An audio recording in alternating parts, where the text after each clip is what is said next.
Discarded as a child from a frostbitten home of judgment, the protagonist painstakingly builds a silent empire of monumental success, meticulously avoiding his family's radar.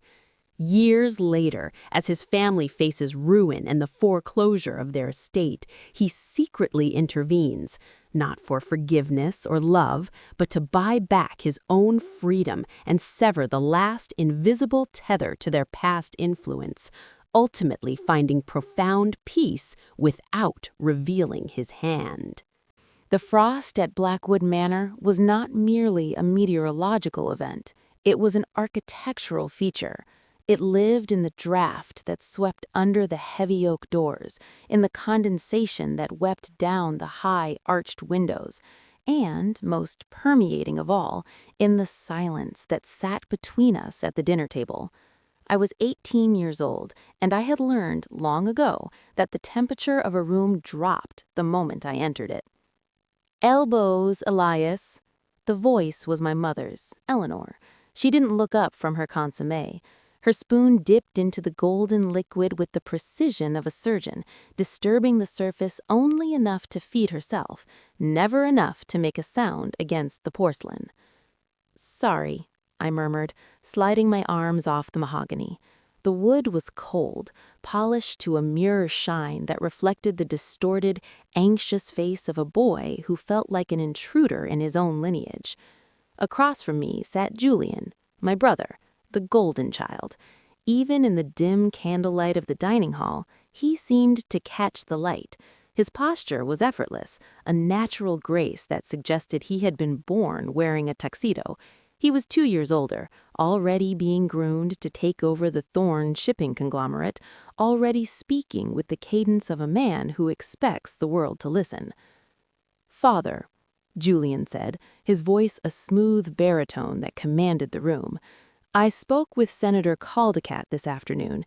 He believes the zoning permits for the new wharf will be approved by Tuesday." Father, Victor Thorn, the Titan, the man whose approval I had chased like a stray dog chasing a car, finally looked up.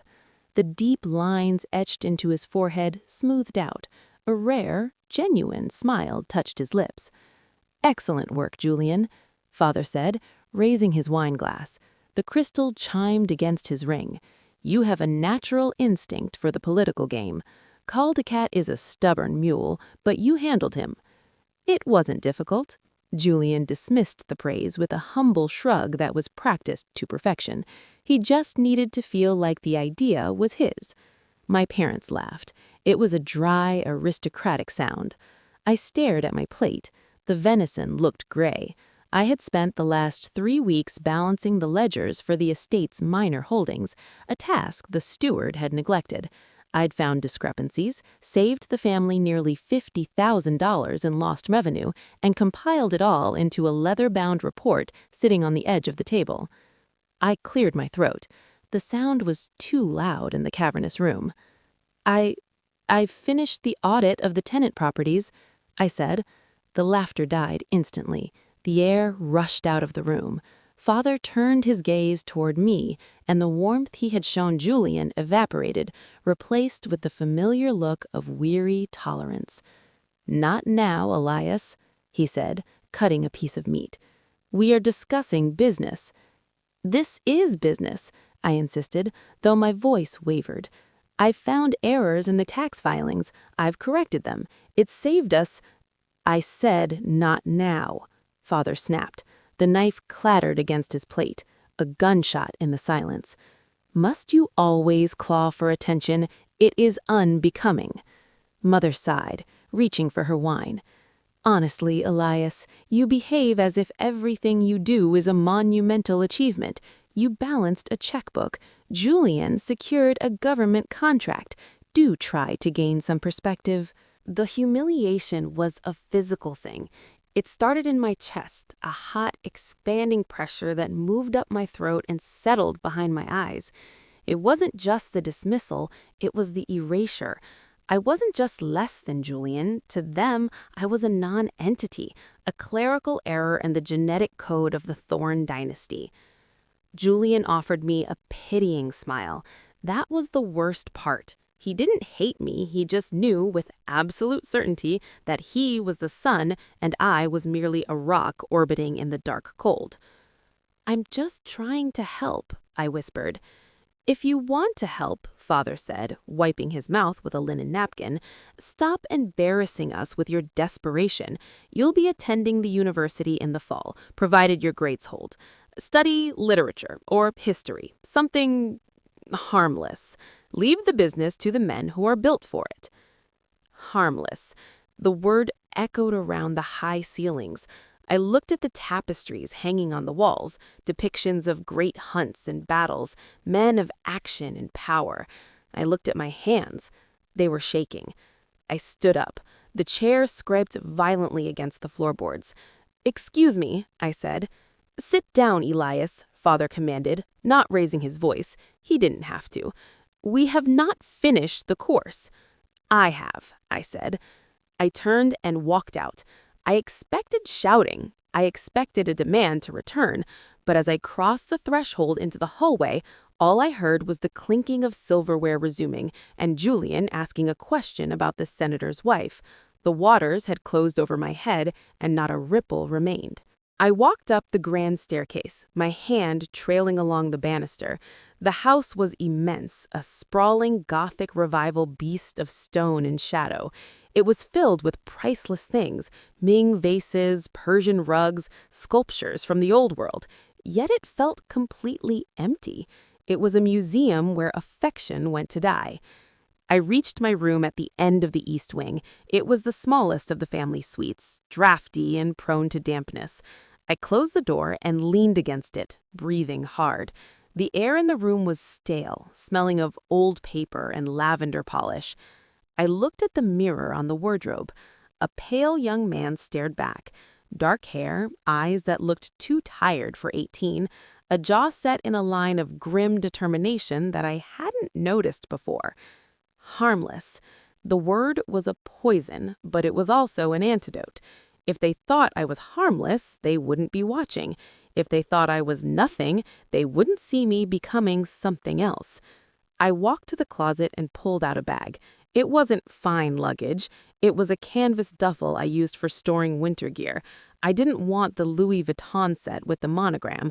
I didn't want anything that carried their name. I moved through the room with a strange, dissociative calm. I packed only what was essential. 3 shirts, 2 pairs of trousers, a heavy wool sweater, the only one I had bought with my own allowance money, underwear, socks. I went to the desk and opened the bottom drawer. Inside was a metal tin. I pried it open. It contained cash, birthdays, holidays, odd jobs I'd done in the village under a pseudonym. It wasn't a fortune, but it was enough for a train ticket and a month in a cheap boarding house.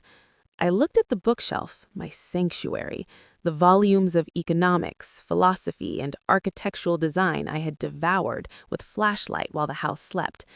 I wanted to take them, but they were too heavy. I had to travel light. I had to travel fast. I took one book, The Count of Monte Cristo. A cliché, perhaps, but it was my only friend. Zipping the bag shut, the sound was final. A jagged tear in the fabric of my life here. I put on my coat, a heavy trench that was slightly too big in the shoulders.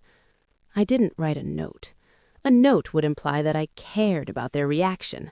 A note would be a plea for them to understand, to come after me. I didn't want to be understood, and I certainly didn't want to be found. I opened the bedroom window.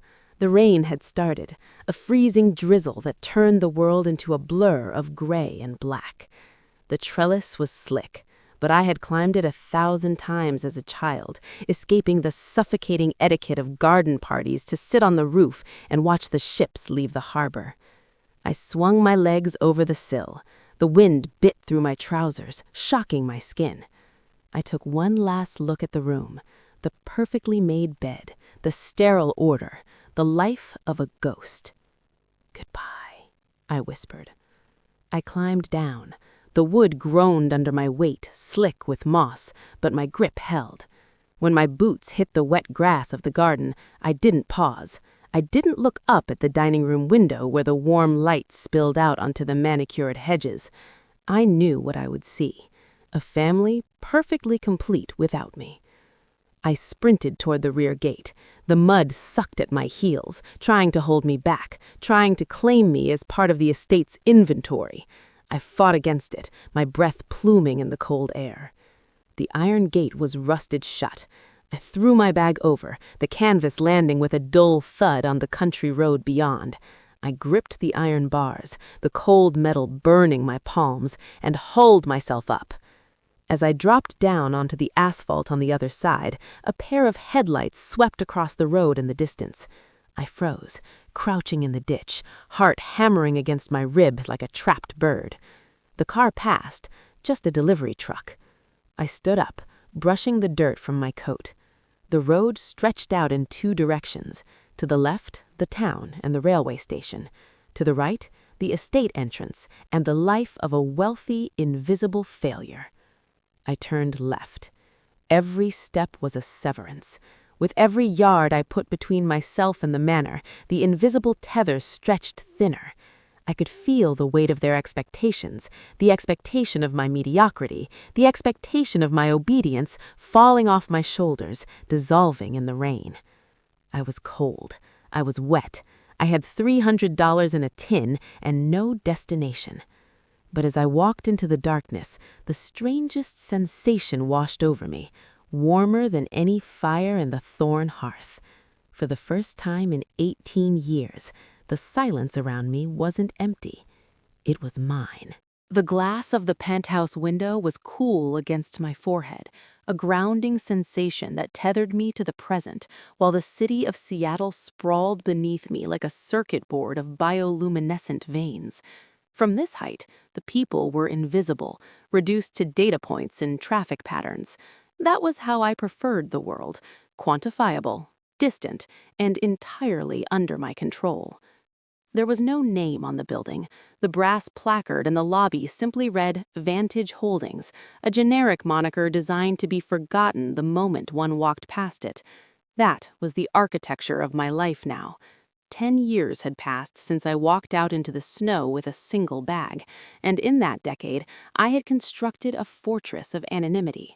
I owned shipping lanes in the Pacific, server farms in Nevada, and vast tracts of commercial real estate in London. Yet, if you searched for Elias Thorne, you would find nothing but a ghost. My reflection in the glass showed a man who bore little resemblance to the shivering boy of the past. The suit was bespoke, cut from Italian wool that cost more than my father's entire wardrobe, but it was worn with an indifference that signaled true power. I turned away from the view, the silence of the room swallowing the sound of my footsteps on the hardwood. "Mr. Thorne?" The voice came from the intercom on my desk, startlingly clear in the quiet room. It was Elena, my executive assistant, a woman who knew better than to interrupt my evening solitude unless the sky was falling. "Go ahead," I said, my voice low. "Mr. Sterling is here. He insists it cannot wait until morning." I checked the Patek Philippe on my wrist. It was nearly 10 o'clock. Marcus Sterling was my chief of acquisitions, a man with a predator's instinct for weakness and a shark's inability to sleep. If he was here, money was moving. "Send him in." I moved to the wet bar, pouring 2 fingers of amber liquid into a heavy crystal tumbler.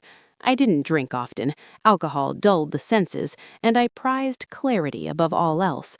But tonight, the rain lashing against the windows had stirred a restlessness in me I couldn't quite name. The double doors opened, and Elias entered. He was breathless, his trench coat damp at the shoulders, carrying a leather portfolio as if it contained nuclear codes. He didn't sit. He paced immediately to the center of the room, vibrating with the energy of the hunt. "You're going to want to see this, Elias," Marcus said, bypassing pleasantries. "The liquidity reports from the East Coast sector just came in. We're looking at a massive shift in the luxury real estate market." I took a sip of the whiskey, letting the burns settle in my chest before turning to face him. "We are not in the business of luxury real estate, Marcus. We buy distress. We buy infrastructure. We don't buy vanity projects." "This isn't a vanity project." Marcus countered, tossing the portfolio onto the sleek surface of my desk. The papers fanned out, dense with charts and red ink. This is a collapse, a domino effect. 3 major private lenders are calling in debts on legacy estates. The market is correcting, and it's correcting violently. I walked over to the desk, my interest piqued not by the tragedy of others, but by the opportunity for leverage. I picked up the top sheet. The numbers were catastrophic. Someone had over-leveraged, borrowing against assets that had depreciated while maintaining a lifestyle that demanded infinite growth. "So," I asked, dropping the paper, "let them drown. We'll pick the meat off the bones when the banks foreclose."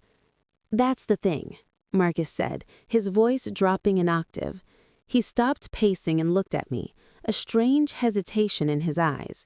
He knew me better than anyone, which meant he knew absolutely nothing about my past, only the cold mechanics of my present. "One of the portfolios is specific. It's a high-yield distress package being shopped quietly by Credit Suisse. They're looking for a bulk buyer to take the toxic debt off their hands before it hits the public wire." "Why bring this to me personally?" I asked, narrowing my eyes. "You have authorization for anything under $50 million. "Because of the names attached to the deed," Marcus said. He reached into the pile and pulled out a summary sheet, sliding it across the mahogany toward me. I looked down. The font was standard, the paper crisp, but the words seemed to pulse with a sickly, radioactive heat. Borrower, the Thorne estate. Guarantor, Silas Thorne. Status, default imminent. The silence in the room suddenly felt heavy, pressurized, as if all the oxygen had been sucked out through the ventilation vents. My hand, resting on the edge of the desk, did not tremble. I had trained the tremble out of my body years ago, but inside, a glacial wall cracked. Silas, my father, the man who had looked at me with eyes like frozen ponds and told me I was a surplus requirement. And the estate, that sprawling, drafty mausoleum of judgment where I had spent 18 years learning how to be invisible. "Elias?" Marcus prompted, stepping closer. "Do you know them? The name, it's the same." I looked up, my face a mask of bored indifference. It was a masterpiece of acting. "A common name," I lied smoothly. "Whatever connection you're imagining doesn't exist." Marcus studied me, unconvinced but smart enough not to press. "Right. Well, common or not, they are bleeding out. The assets include a significant land holding in upstate New York, some antiquated industrial patents, and the primary residence. The debt is toxic. No one wants to touch it because the family is fighting the foreclosure. It's going to be messy. Legal battles, bad press." "And the son?" I asked. The words left my mouth before I could stop them. Marcus checked the sheet. "Julian Thorne. He's listed as the cosigner. Looks like he tried to launch a venture capital firm 3 years ago. It tanked, dragged the family fortune down with it. They leveraged the house to cover his margin calls." A bitter, dark laugh threatened to erupt from my throat, but I swallowed it down with another sip of whiskey. Julian, the golden child, the one who could do no wrong, who was groomed to wear the crown while I was groomed to hold the door. Julian had burned it all down. "Why are you showing me this, Marcus?" I asked, my face devoid of emotion. "If it's toxic, why should we care?" "Because the land," Marcus said, tapping a map attached to the file. "Look at the zoning. The estate sits on 300 acres of prime watershed. If we acquire the debt, we can foreclose, level the house, and sell the water rights to the municipality. It's a 40% return on investment, minimum. But we have to move now. If it goes to public auction, the vultures will drive the price up." I stared at the map. I knew every inch of those woods. I knew the spots by the creek where I used to hide to read books I wasn't supposed to have. I knew the cold stone of the patio where I was told I would never amount to anything. To buy it would be to engage. To engage was to risk exposure. My entire empire was built on the premise that Elias Thorne, the boy, was dead. Elias Thorne, the entity, was a force of nature without a history. "Leave it with me," I said, turning my back to him again to face the window.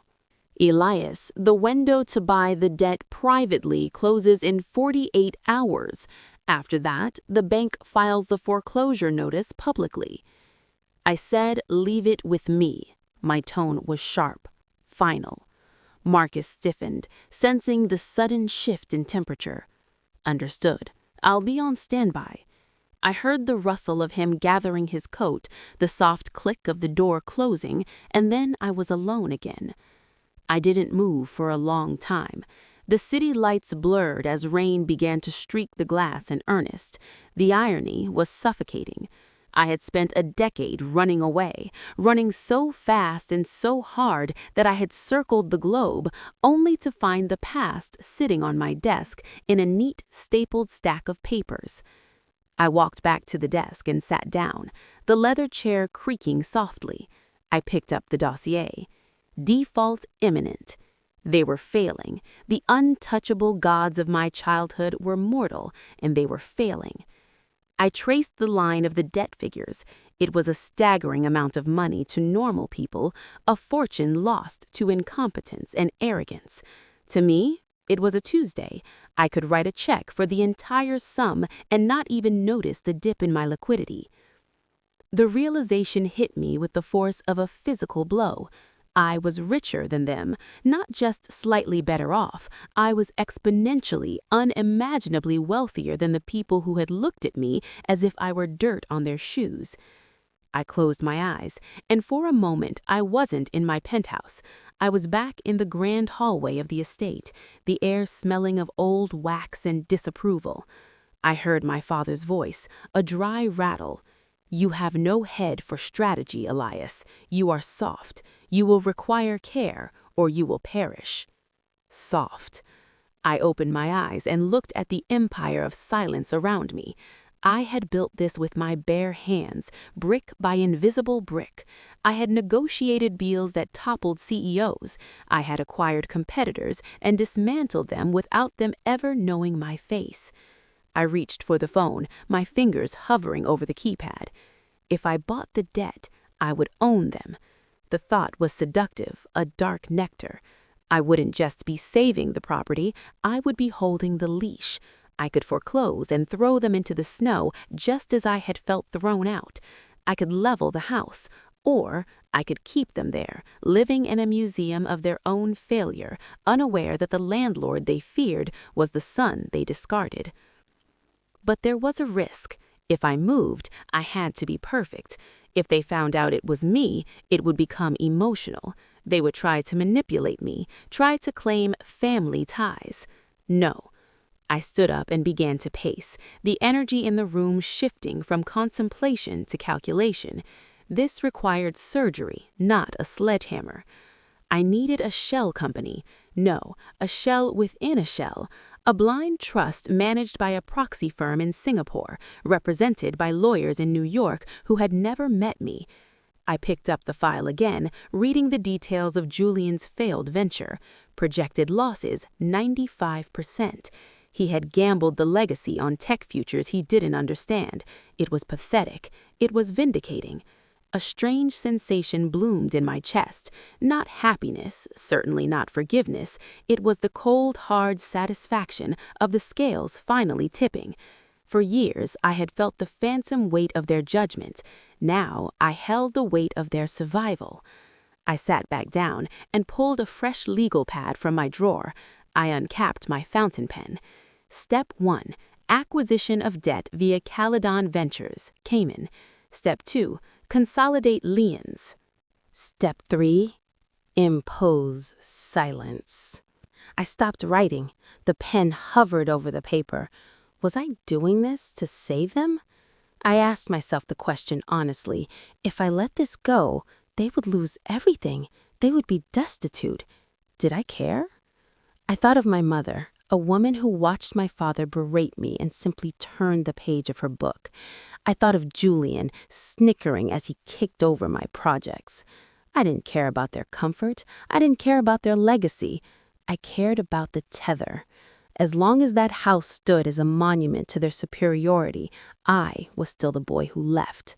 If the bank took it, it was just a tragedy. But if I took it, if I bought it, then I was the victor. I wasn't buying their freedom. I was buying my own closure. I was buying the evidence of my past so I could lock it away in a vault where it couldn't hurt me anymore. I tapped the intercom button. Elena? Yes, Mr. Thorne, I'm still here. Get Marcus back on the line. Tell him to wake up the legal team in Zurich. Is there a problem, sir? No, I said, staring at the name Julian Thorne on the paper one last time. I drew a thick black line through it. Tell him we're buying the debt, all of it, but I want it structured so deep that not even God knows who signed the check.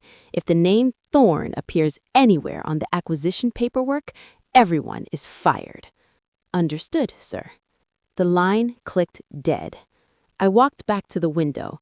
The rain had stopped, leaving the city washed clean and glistening.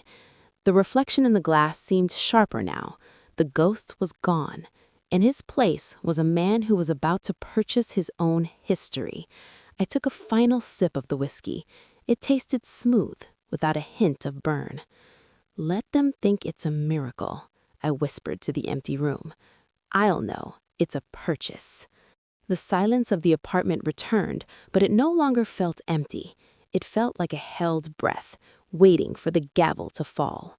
I turned off the lights, leaving only the glow of the city below, and prepared to go to war with the only people who had ever managed to defeat me. This time, however, they wouldn't even know I was on the battlefield. The dossier lay on the center of my desk, a solitary island of cream-colored paper against the vast, dark expanse of polished mahogany. It was thin, surprisingly so, considering it contained the autopsy of a legacy that had stood for 3 centuries. Outside, the London rain lashed against the floor-to-ceiling glass of my 42nd floor sanctuary, blurring the city lights into streaks of molten gold and bruised violet. The silence in the room was absolute, save for the rhythmic drumming of the storm and the steady, quiet beat of my own heart. I didn't open it immediately. I knew what was inside. The rumors had been whispers in the financial districts for months, but whispers are vapor. This file was the stone. My hand hovered over the cover, and for a fleeting second I felt a phantom chill, the specific, bone-deep cold of the drafty hallways in the house where I was raised. I remembered the texture of the stone floors that seemed to suck the heat from my small feet, and the way the portraits in the gallery seemed to stare down with the same disappointment that etched my father's face. I pushed the memory down, locking it away in the same mental vault where I kept the boy I used to be. With a precise movement, I flipped the cover. Foreclosure notice. Petition for bankruptcy. Asset liquidation schedule. The words were stamped in harsh red ink. I read the numbers, the dates, the desperate restructuring attempts that had failed. The Garrick estate, the rookery as they called it, was weeks away from the auction block. They were drowning, and the water was rising faster than their pride could bail it out. A bitter, metallic taste filled my mouth. It wasn't joy. Joy is warm. This was cold, sharp satisfaction, like inhaling frosty air. But beneath it lay that complicated, twisting knot I had been ignoring since the first whisper reached me. If they lost the house to a bank, they would be victims of the economy, martyrs to a changing world. They would garner sympathy. They would move on, bruised but blameless in their own eyes. That was not the ending I required. The intercom buzzed, a soft, respectful tone. "Mr. Thorne?" I said, my voice barely rising above the hum of the air filtration system.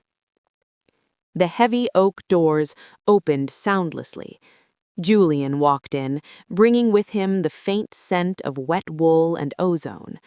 Julian was the perfect instrument for a life lived in the shadows, nondescript, terrifyingly competent, and devoid of unnecessary curiosity. He carried a leather briefcase which he set down on the chair opposite me before taking a seat. He didn't smooth his suit or adjust his tie. He simply waited. I rotated the dossier on my desk so it faced him. "Is this accurate?" Julian glanced at the papers, barely needing to look. "It is. The primary mortgage is in default. The secondary lenders are circling. Your father—" He paused, catching the subtle tightening of my jaw. "The current owner has liquidated the portfolio, the vintage cars and the art. The house is all that's left. The bank moves to seize on the 1st of the month." "And the debt?" I asked, leaning back into the leather of my chair, tenting my fingers. "Substantial. $4.2 million in immediate liabilities, another $2 million in outstanding loans against the land." Julian looked at me, his eyes gray and unreadable. "It's a sinking ship, Elias. From a financial standpoint, it's toxic. The foundation needs repair, the roof is failing in the West Wing, and the market for drafty historical money pits is non-existent." "I'm not interested in the market value, Julian." "Then what is the objective?" I stood up and walked to the window. The glass was cool against my forehead as I looked down at the city. Thousands of people, thousands of lights, all oblivious to the silent transaction about to take place above them. "The objective," I said, softly, watching a droplet trace a jagged path down the pane, "is containment." I turned back to him. "I want you to buy it." Julian blinked. It was the only sign of surprise he ever allowed himself. "The debt?" "All of it. The mortgage, the liens, the personal loans. I want every cent of obligation they have to be transferred to us." "To us?" Julian corrected gently. "You mean to the holding company." "Deeper," I commanded. "If I buy this debt through the primary holdings, a simple search connects it to me. I want layers, Julian. I want a labyrinth. Use the Shell Corporation in the Caymans, Vesper LLC. Have Vesper fund a trust in Zurich. Have the Zurich Trust appoint a local legal proxy to execute the purchase." Julian opened his briefcase and pulled out a notepad, his pen hovering over the paper. "You want to become their creditor." "No," I said, walking back to the desk and placing my hands flat on the mahogany. "I want to become their landlord. I want to own the ground they walk on, the roof over their heads, and the air they breathe, and I want them to have absolutely no idea that it is me." Julian scribbled rapidly, the scratching of the pen the only sound in the room. He stopped and looked up. "Elias, if we buy the debt, we hold the foreclosure rights. We could evict them immediately." "We could," I agreed, "but we won't, not yet." "I don't understand the play," Elias admitted, lowering the pen. "If this is revenge, it's expensive. If it's charity, it's inefficient." I sat down, the leather creaking beneath me. "It is neither. It is an exorcism." I looked at the photograph of the estate attached to the file. The gray stone facade, the ivy choking the windows, the imposing iron gates. It looked like a fortress. As a child, I had felt like a prisoner there, judged for my silence, for my differences, for simply not being the son they wanted. They had cast me out when I was 17, with nothing but a coat and a terrifying sense of worthlessness. Now, I had the power to crush them, but crushing them would be too easy. If the bank takes the house, they lose a possession. If I buy the house, I sever the tether. They currently believe their status, their name, and their legacy gives them worth. They believe they are better than the world that is eating them alive. I need to hold the deed. I need to know that the only reason they sleep in a warm bed is because I allow it. You're buying your own freedom, surmised Julian. I am buying the silence, I corrected. I want the acquisition to happen fast, tonight. Contact the bank's asset management division. Offer them full value plus 10% for the immediate transfer of the note. They'll take it. They don't want the hassle of an auction. They will ask for a name, Julian noted. Give them the lawyers, Blackwood and Scribe. Tell them the client represents a historical preservation trust that wishes to remain anonymous to prevent price gouging. Julian nodded slowly, a faint smile touching his lips. He appreciated the lie. It was elegant. And once we hold the note, do we foreclose? We let the deadline pass, I said. Let them sweat. Let them pack their boxes. Let them feel the end coming. When the clock strikes 0, we take possession, not a moment before. They will be destitute, Julian said, not as a warning, but as a statement of fact. They will be exactly what they made me, I replied, empty. Julian finished his notes and closed the lever folio. The transfer of funds will trigger a flag with compliance. It's a large sum for a blind trust. Handle it. That's why I pay you a fortune. Consider it done. Julian stood up, buttoning his jacket. He hesitated, his hand on the latch of the briefcase. Elias, you know that once you sign this, you are permanently entangled with them again. Even if they don't know it, you are stepping back into the circle. No, I said, picking up the dossier and dropping it into the shredder by my desk. The machine roared to life, chewing the paper into meaningless confetti. I am not stepping into the circle. I am erasing it. Julian nodded once, turned, and walked out of the room. The heavy door clicked shut, sealing me back into the silence. I sat alone in the dim light. The adrenaline that usually accompanied a major acquisition was absent. Instead, there was a heavy, grounding gravity. I opened the bottom drawer of my desk and pulled out a single sheet of paper, the authorization for the wire transfer Julian would need. £6,200,000. It was an astronomical sum to pay for a house that was falling apart, inhabited by people who hadn't spoken my name in 15 years. I uncapped my fountain pen. The nib was gold, the ink black as pitch. I looked at the signature line. For years, I had worked to prove them wrong. Every success, every acquisition, every zero added to my net worth had been a silent scream in their direction. Look at me. Look at what I became without you. But they had never looked. They had remained in their crumbling manner, blind to the world, secure in their arrogance. By buying their debt, I wasn't saving them. I was buying the right to stop caring. If I owned the monster, I no longer had to fear it. I pressed the pen to the paper. The scratch of the nib was loud in the quiet room. I signed my name, not the terrified boy they knew, but the man I was now, the man who owned them. Elias Thorne. I set the pen down. The ink glistened under the desk lamp, wet and permanent. My computer screen flickered as a secure message popped up from Julian. Asset managers engaged. They are drafting the transfer. The bank is eager to unload. We will own the Garrick note by midnight. I typed a single word in reply. Proceed. I stood up and walked back to the window. The rain had intensified, washing the city in sheets of gray. Somewhere out there, miles away in the countryside, my father was likely pacing the library of the Rookery, pouring another glass of scotch, blaming the government, blaming the banks, blaming God for his misfortune. My mother was likely in her sitting room, staring at the empty spaces on the walls where the paintings used to hang, wondering how appearance could be maintained when the substance was gone. They were terrified. I knew that terror. I had lived in it for years after they threw me out. But tonight, the terror wasn't mine. I closed my eyes and took a deep breath. For the first time in my life, the air didn't feel thin.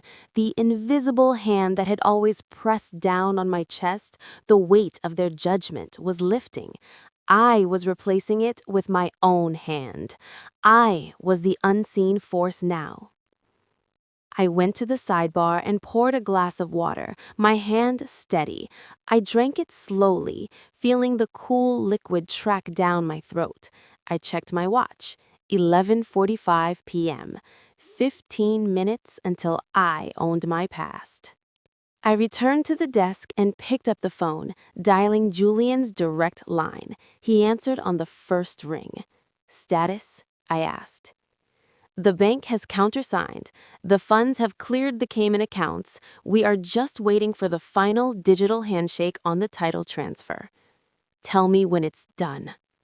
I held the receiver to my ear, listening to the static, the sound of the modern world waiting to execute its judgment. "Done," Julian said. "The deed is held by Vesper LLC. The mortgage is ours. You are the owner of the Garrick estate, Elias." A strange sensation washed over me. I expected triumph. I expected a surge of vindictive glee. Instead, I felt a profound, quiet settling. It was the feeling of a heavy door finally clicking shut and locking. "Good," I said. "Send the foreclosure agents in the morning. Give them 48 hours to vacate. No extensions, no negotiations." "Understood. And if they ask to speak to the owner?" I said the owner is a silent partner. I stared at my reflection in the dark glass of the window, a silhouette carved out of the city lights. "Tell them he has no interest in speaking, only in possession." "Good night, Elias." "Good night, Julian." I hung up the phone. I walked over to the shredder and looked at the ribbons of paper inside. The foreclosure notice, the bankruptcy petition, all of it destroyed, replaced by my own decree. I turned off the desk lamp, plunging the office into shadow. The only light came from the city below, a sprawling ocean of electricity. I stood there for a long time, watching the rain, feeling the absolute silence of my empire. I was alone, but for the first time I wasn't lonely. I was complete. I had bought the ghost that haunted me, and now I could finally bury it. The rain against the reinforced glass of the sedan was not a melody. It was a barrage, a relentless gray curtain that blurred the world outside into watercolor smears of slate and charcoal.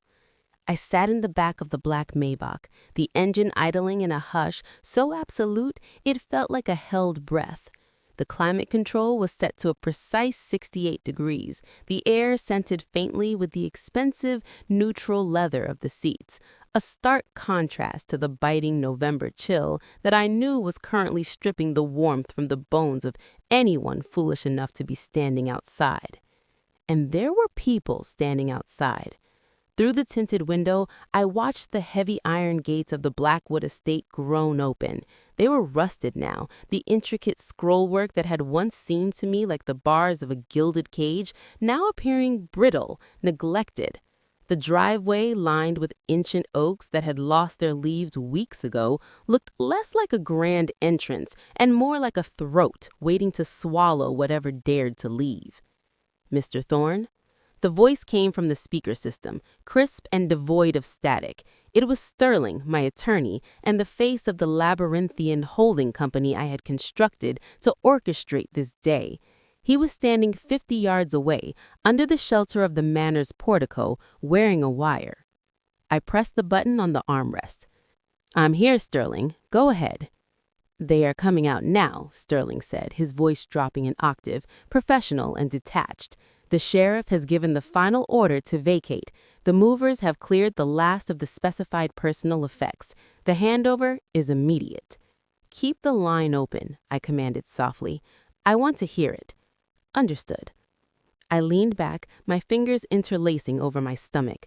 My heart should have been racing. I had spent 2 decades imagining this moment, crafting nightmares where I returned as a conquering king, kicking down the doors and screaming my name into the faces of the people who looked at a 7-year-old boy and decided he was broken goods.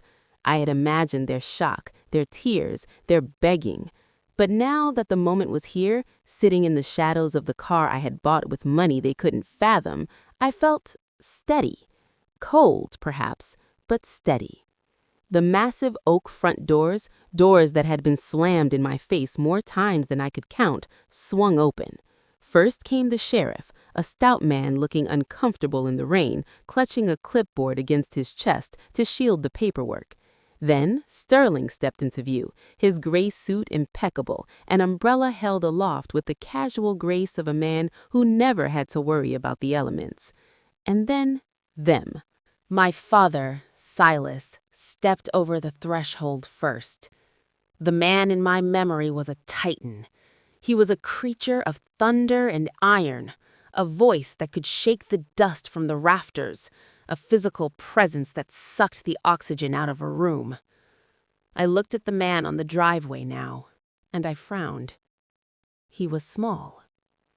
Time had not been kind, but neither had the weight of his own hubris. His shoulders, once squared in perpetual judgment, were slumped forward, the heavy wool coat hanging off him as if he were a scarecrow stuffed with sawdust. His hair, formerly a sleek, intimidating silver mane, was thinning and wispy, dancing pathetically in the wind. He stumbled slightly on the slick stone of the stairs, his hand flailing out to grab the railing. "Careful, Mr. Blackwood," I heard Sterling say through the car's speakers. The courtesy in his voice was the sharpest knife of all. "Do not touch me," Silas snapped, though the bite was gone. It sounded like the crack of a dry twig rather than a whip. "I can navigate my own front steps." "They aren't your steps anymore, Silas," I whispered to the empty car. Behind him came my mother, Eleanor. She was not crying. She never cried. Crying was a defect, an admission of a lack of control, and Eleanor Blackwood worshipped control above all else. She wore a high-colored coat buttoned to her chin, her face a mask of pale porcelain. She looked straight ahead, refusing to look at the house, refusing to look at the movers loading the last of their approved, meager possessions into a rented van that sat idling down the drive. She looked like a ghost that had forgotten to haunt. They stopped at the bottom of the stairs, the rain immediately assaulting them. Sterling moved the umbrella slightly to cover them, a gesture of charity that I knew would burn my father like acid. "This is a farce," Silas spat, his voice trembling, transmitted clearly into my quiet sanctuary. "A clerical error. When the courts review the appeal—" "The appeal was denied this morning, Mr. Blackwood," Sterling interrupted, his tone smooth, immovable. "As was the emergency injunction. The foreclosure is absolute. The deed has transferred. The locks will be changed within the hour." "Who is he?" Silas demanded, turning to face Sterling. I saw the desperation in his eyes, a wet, fearful glint that I had never seen before. "The buyer, the coward hiding behind the LLCs. I know it's one of them. The Graysons, the Millers. Who is dancing on my grave?" I watched my father's face contort. He needed a villain. He needed a rival. He needed to believe that he had been bested by a worthy adversary, someone of his station, someone he could hate with dignity. "The principal of the purchasing entity prefers to remain anonymous," Sterling recited, the script I had written for him. "He has no interest in your social circles, Mr. Blackwood. This is purely a liquidation of distressed assets. It's business." "Business?" Silas laughed, a harsh, jagged sound. "He bought the debt for pennies. He aggressively acquired the liens. This was a hunt." "It was a cleanup. The estate was insolvent. You were hemorrhaging money. The buyer simply stopped the bleeding." "By cutting off the head." By removing the necrotic tissue. I closed my eyes for a brief second. Necrotic tissue. That was what they had called me once. A rot in the family line. A deviation of perfection that needed to be excised so the healthy body could thrive. "Is there anything else, Mr. Blackwood?" Sterling asked, checking his watch. "My client's security team is scheduled to arrive at noon to secure the perimeter. You need to be off the premises." My mother spoke then. Her voice was faint, carried by the wind, barely picked up by the microphone. "Silas, get in the car." "Eleanor, do not command me." "Look at this place, Silas," she hissed, her composure fracturing just enough to reveal the venom beneath. "It's over. We are standing in the rain, arguing with a servant. Have you no pride left?" "I have nothing but pride," Silas roared, raising a shaking fist toward the house. "I built this legacy. I maintained the standards. I kept this family pure." I opened my eyes and looked at the man screaming at a stone building. He was talking about purity, he was talking about standards, and he was homeless, bankrupt, and utterly alone, save for a wife who looked at him with contempt. The rage I expected to feel, the burning desire to roll down the window and shout, "I did this. The boy you threw away bought you and sold you," simply wasn't there. It had evaporated. If I revealed myself now, I realized, I would be giving them a gift. I would be giving them a focal point for their anger. I would be validating their narrative that I was the villain, the vengeful son returning to destroy them. They would be able to tell themselves that they were right to fear me, right to cast me out. They would become martyrs in their own minds, victims of my cruelty.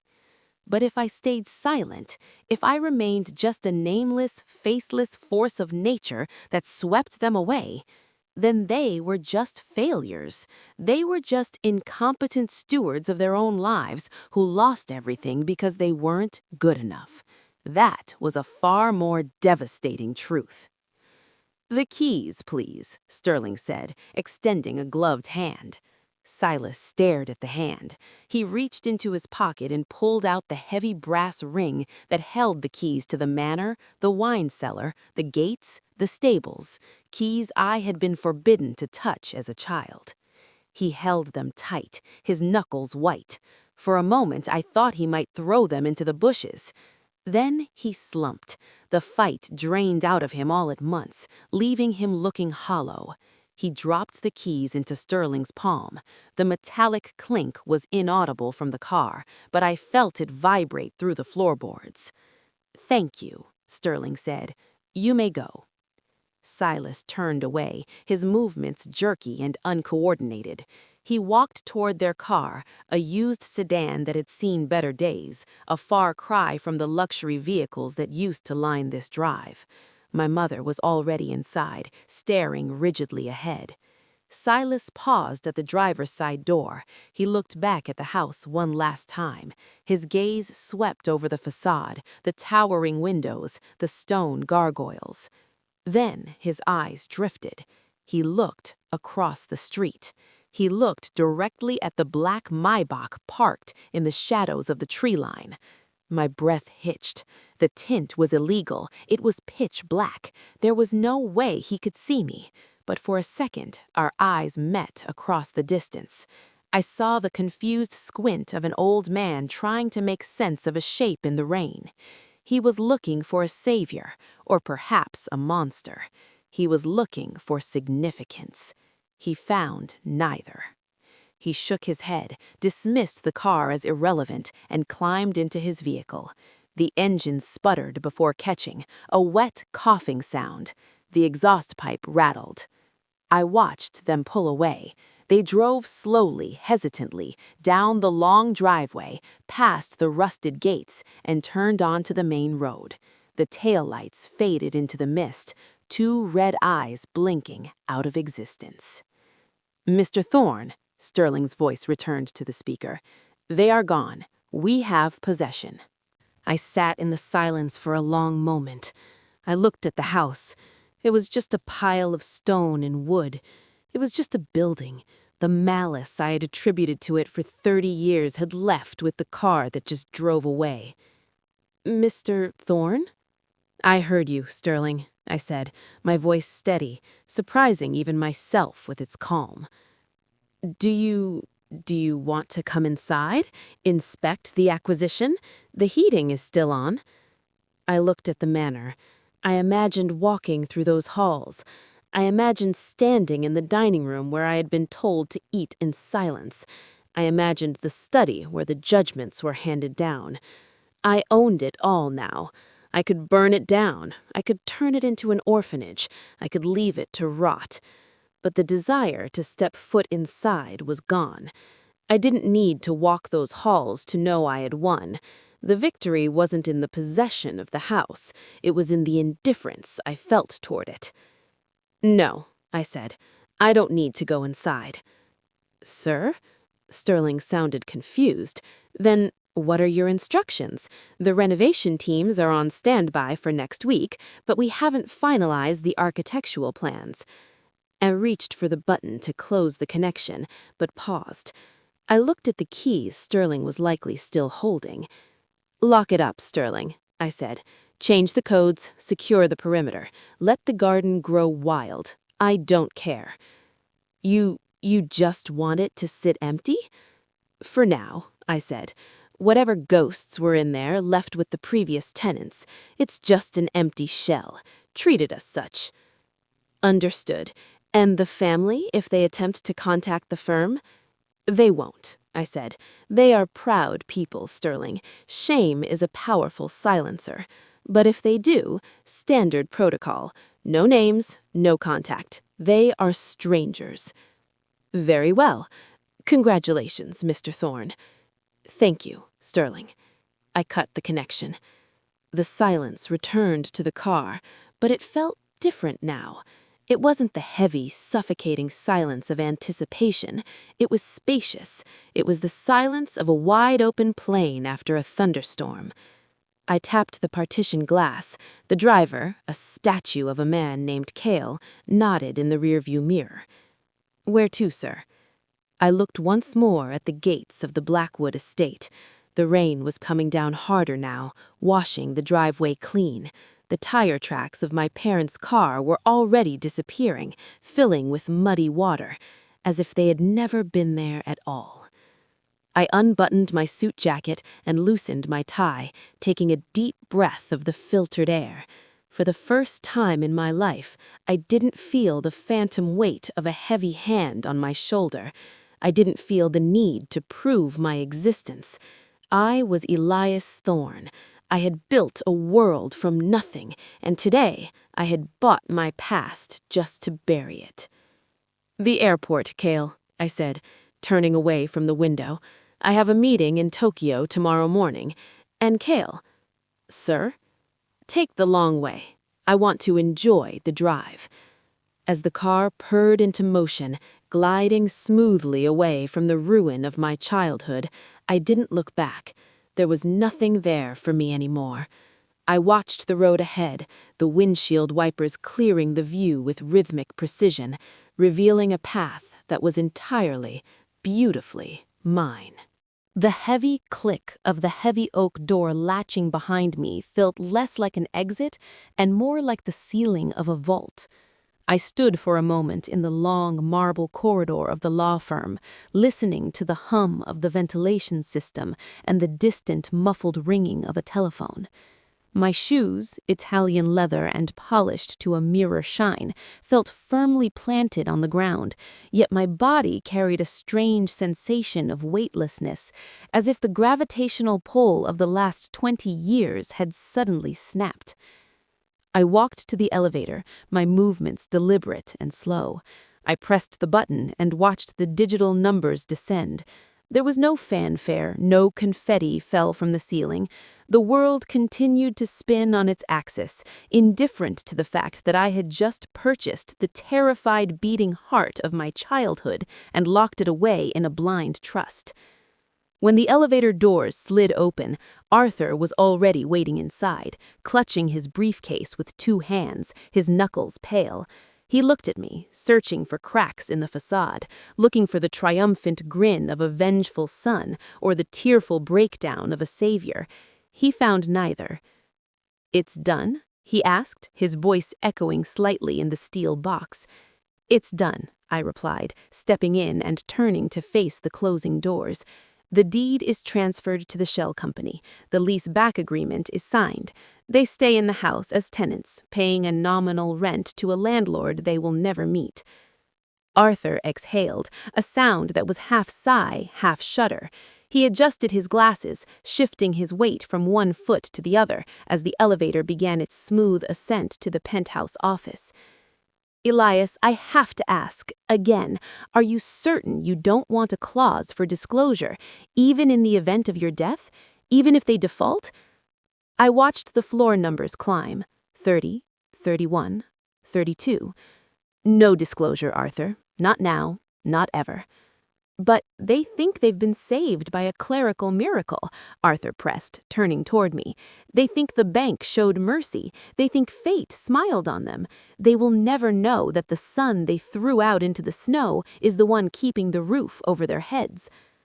"I am not paying for their gratitude," I said softly, the words tasting like cold iron. "I am paying for my silence." The elevator chimed and the doors opened into my sanctuary, an expanse of glass, polished concrete, and warm amber lighting that overlooked the city I had helped build. I walked past my assistant's empty desk and straight into my private office, hearing Arthur trail behind me.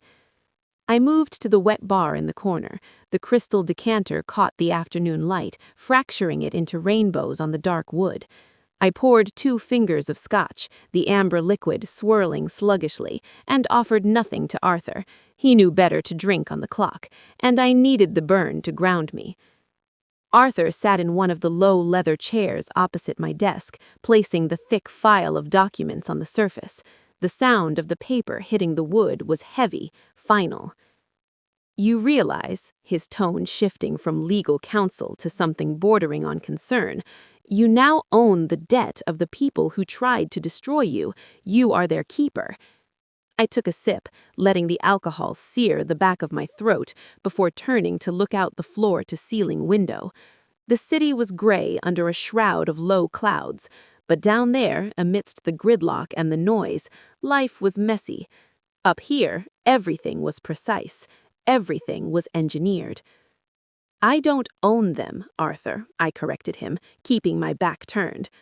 "I own their memory of them, and I've just filed it away." "It's a lot of money to pay for a filing cabinet," he muttered. I turned then, walking slowly toward the desk. I placed my glass down on a coaster, the condensation forming a perfect ring.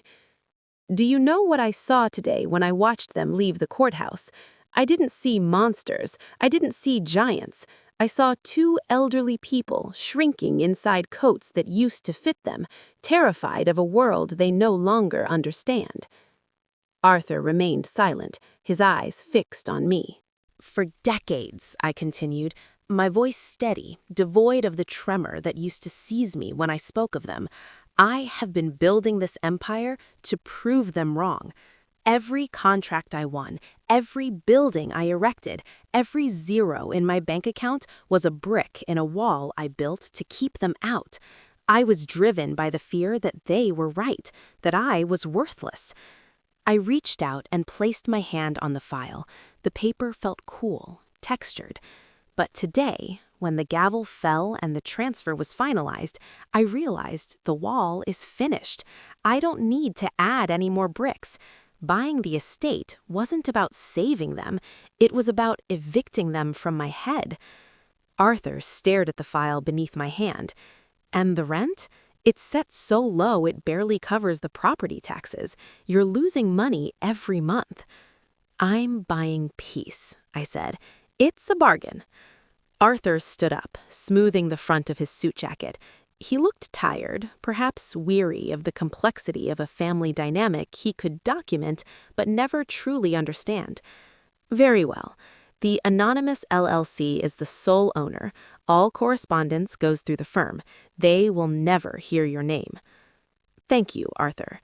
He hesitated at the door, his hand on the handle. Elias? Yes?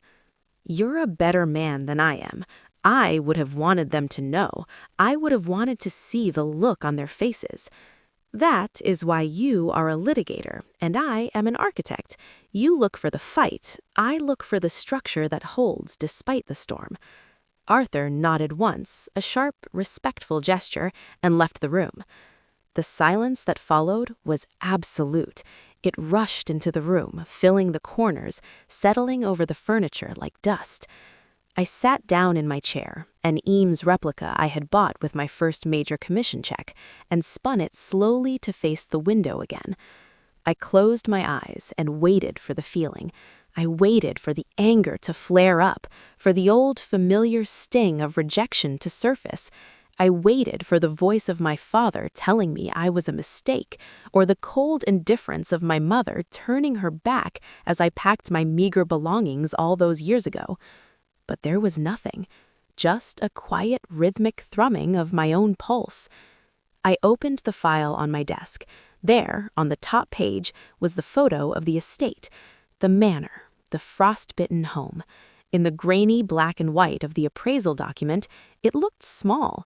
The towering turrets that had loomed over my childhood nightmares were just architectural flourishes, slightly dated, in need of masonry work.